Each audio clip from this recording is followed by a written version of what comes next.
Before starting the video, I wanted to explain the equipment that I use. So I use an iPad Air 3 from 2019 with a first-gen Apple Pencil, and I use the app Procreate, which is available on the App Store for Apple devices for I think about 10 USD. So this is going to be a brief tutorial on how I use Procreate to make digital illustrations. Let's get into the video without further ado. Hi guys, and welcome to this Draw With Me video. So a lot of you have asked for tutorials on my process and how I draw, so I thought I'd show you guys with this video. And we're going to be drawing Amanda's latest Draw This in Your Style challenge for her 3K. So I usually start off with a circle to start off the face, and then from there I can map out the basic face outline. I decided to go for just a simple bust drawing, and here I am drawing starting on the hair. So I wanted to keep this whole piece simple and just highlight the details in her hair and of course the flowers. So all in all, I wanted it to be relatively simple except for those flowers and the hair. So this is me just sketching. I don't know what to say. So yeah, like I said, I decided to go for a simple bust, and it took me a while to decide on how to draw this hair. I was debating with myself for a long time, but I just decided to take inspiration from the original and follow those really flowy, curly lines, as opposed to drawing really straight ones. And this is still a very basic first sketch. I like to tweak it a lot, as you can see here. That's what I love so much about digital art, is that you can go back and tweak things here and there even if you've already, drawn it. So I like to make my heads a bit smaller. I like to tweak the angle of the neck and the facial proportions and things like that. So here I am just finishing off the sketch and making some more adjustments. So that's kind of this is my very first initial sketch, the blocking out the hair, the face, the bust, and all kinds of things. So now I'll move on to the facial features, and I'll just time-lapse that. So honestly, with facial features, I just learned through months of practice and experimentation and just absorbing all the really cool art that's on my feed. So I would suggest that you just practice with faces, especially watch a lot of YouTube tutorials. That's what I did. Just search, I think Proco, the YouTube channel Proco, has some really great tutorials. That was my very first tutorial on how to draw heads, and that really helped me a lot. I think that's still the foundation for how I draw heads today. And the rest of it just came with practice and finding my own style and just seeing what I liked and what I didn't like. And over time, my hand just sort of naturally, became proficient in drawing faces. And so this is me just flipping the canvas, because that's really important for me to see what looks funny and if I, drawn anything wrong, because I don't have like a professional or anything education in art or anatomy or anything, so I just learn as I go.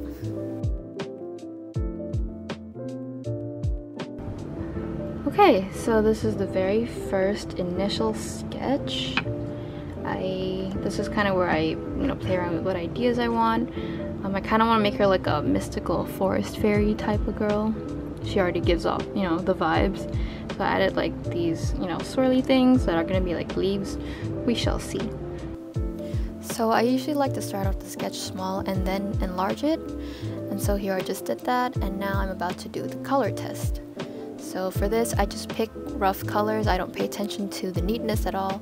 And I generally like to use a larger brush to cover more area.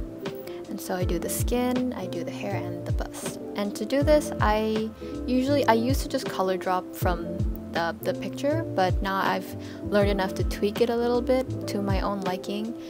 I love using warm colors, and I don't really like cool tones just yet. So that's what I did. I turned her into more of a blonde than like a platinum blonde. Like I turned her hair more yellow, and I also picked like a green that it leaned more towards yellow than towards the blue side. I think this just came with experience and practice, to be honest, and just personal preference. So this is me still tweaking her hair. That's the beauty of the color test. You can just see the conceptual idea and not not be too focused on the details. So it takes kind of a while, especially if the shade is something like, this light, and I like doing light backgrounds, so I would have to find the right contrast. And here I'm also picking the eye color and also the lip color, as well as the shadows. This is sort of just a basic guide to get me started, so I don't have to pick them all when I want to color in the final piece. So when I'm done with all of that, I grouped all the color test layers and just flattened them out, and I renamed them as color tests just to make things even clearer for me. And I just shrink it and put it on the top right corner. And then next I would just turn the layer to multiply the sketch layer and turn the opacity all the way down, and then just use that as a base to do my clean line art.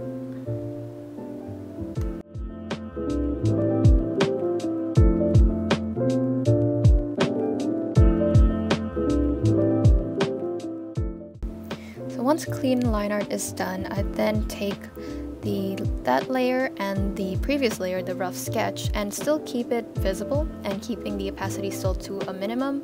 I just merge those together just to give it more depth, because I find that clean line art alone looks really, looks really weird to me, so I prefer working with both.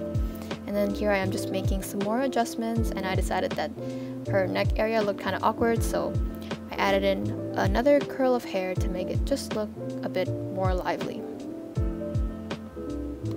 So now that the clean line art is done, we can start with coloring. I always turn down the sketch layer and do all my coloring on top of it just so I can see what I'm doing better. And I always start off with the skin because it's the layer at the most bottom for me. And I always use the chalk brush from Procreate. That is my favorite brush of all time.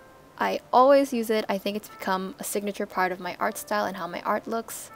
And so I do the skin first, and then I go with the hair on top, and then the dress in the middle. So once all those base layers are done, I turn the sketch layer even more low opacity, and I start to do the shadows, as you can see here, the collarbones, the neck, and then I just start mapping out the basic features, so eyes, eyelids, eyebrows, and all those other things. I like to keep my rendering, I like to jump around with my rendering. I like to do a little bit of each at a time. So I always start with the face, as you can see. I always start with the face, the skin first. It's become kind of a soothing procedure for me. So here I am just doing the lids, the eyeliner. I love doing this. It's so soothing, so therapeutic, and I added lashes to her as well. And then I always do lids and eyebrows and lips on the same layer, just to save layer usage. And her eyes from the photo were multicolored, so here I am just deciding to go with pale pink for now.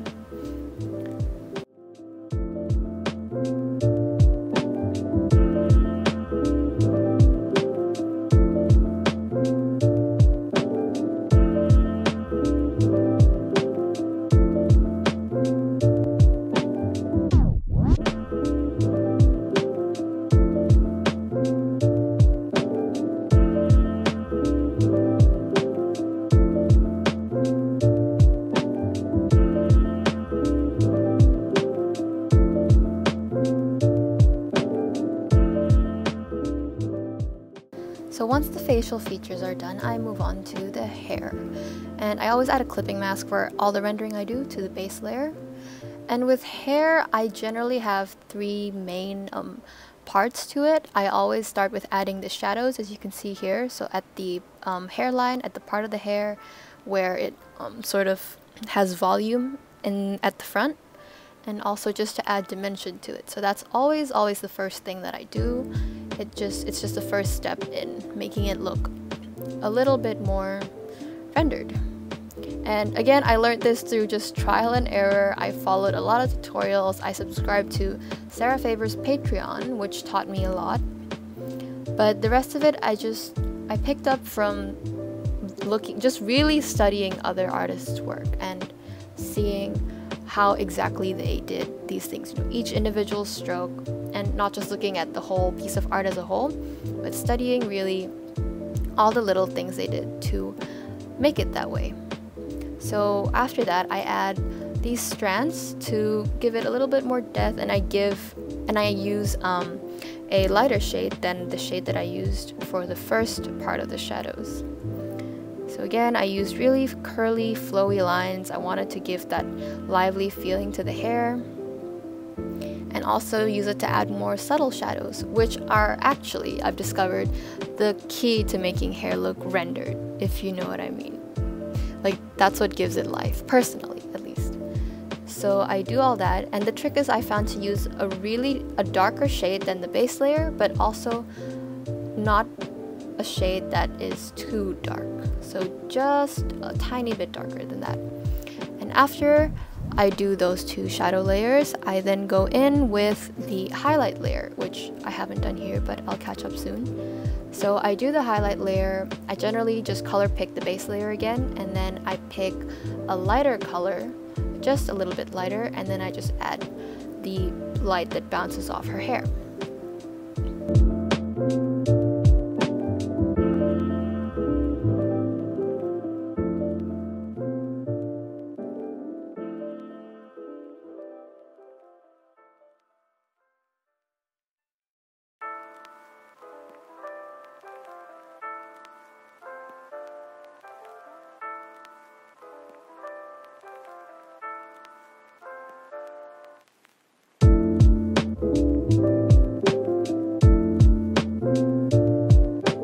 So after I do all that basic rendering on the hair, I go in with the shadow color and add more detail to the skin. So the face, the bust area, I add more shadows under the hair to make it even more realistic.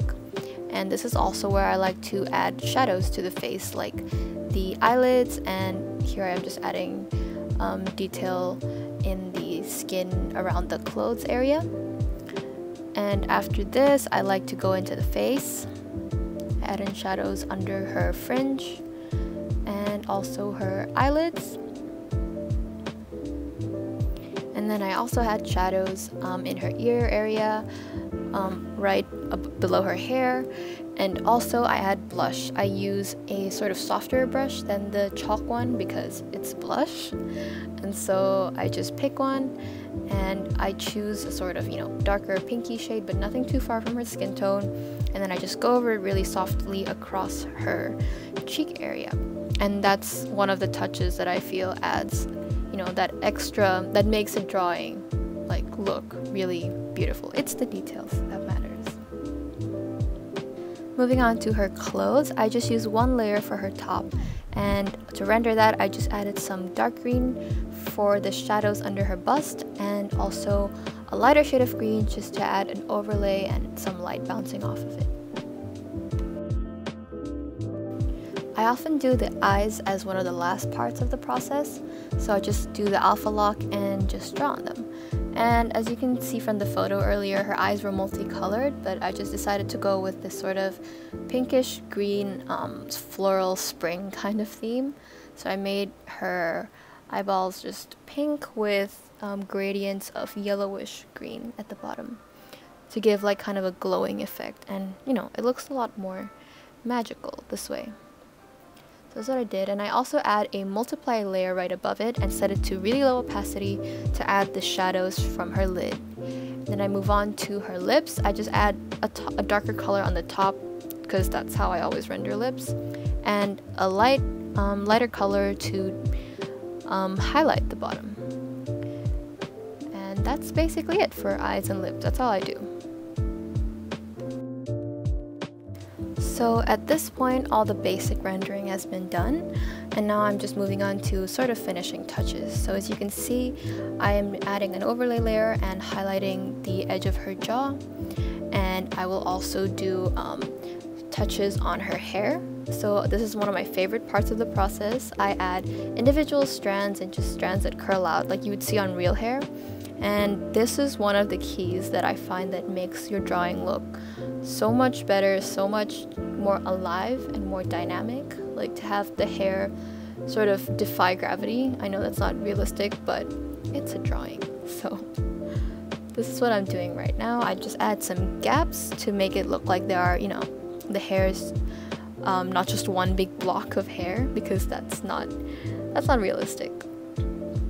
So I'm just adding, I just use the erase tool, and I just go in to the base layer, and I erase the parts that could use gaps, and I add individual strands, not really straying too far from the original shape, but I feel like that's what gives it the most life. That's what adds that X factor to a drawing.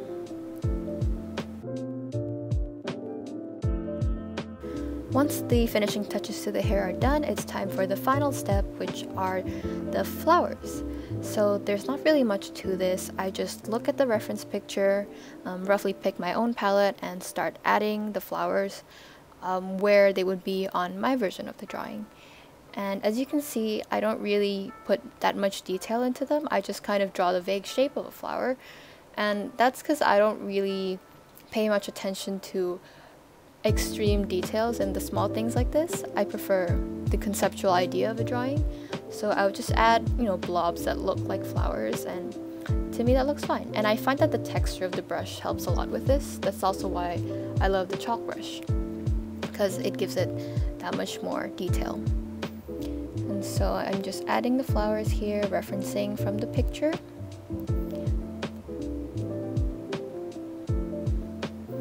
And beyond this, later I will just add a clipping mask and fill in some darker shades to give it a little bit more depth, but beyond that, that's really all I do for the flowers.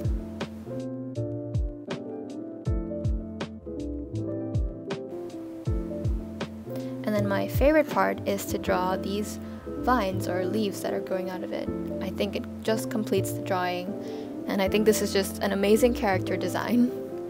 So I really enjoyed drawing these vines to complete the whole look.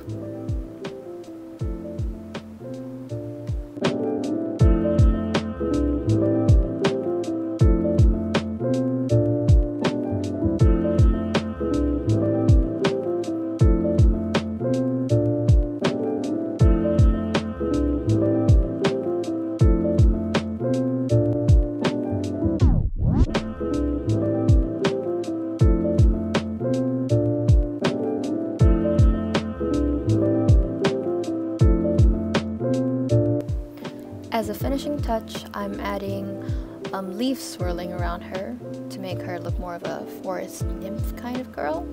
So here I'm just drawing lines to represent the movement of the leaves, and also drawing leaves. Again, I don't put that much detail into them. I just draw the basic shape because I love how it just looks from afar.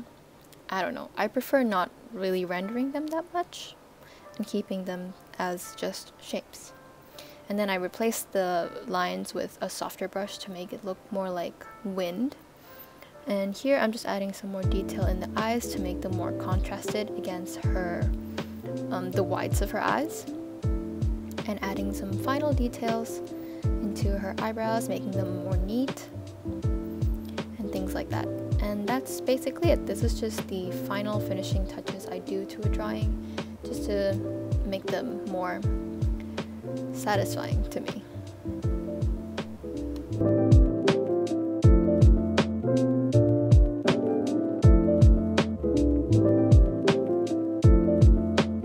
So once everything is done, I just group it all into a layer and flatten it out to do some more color correction. And the time-lapse video is coming up right after this, and I'll explain a bit more about that just then.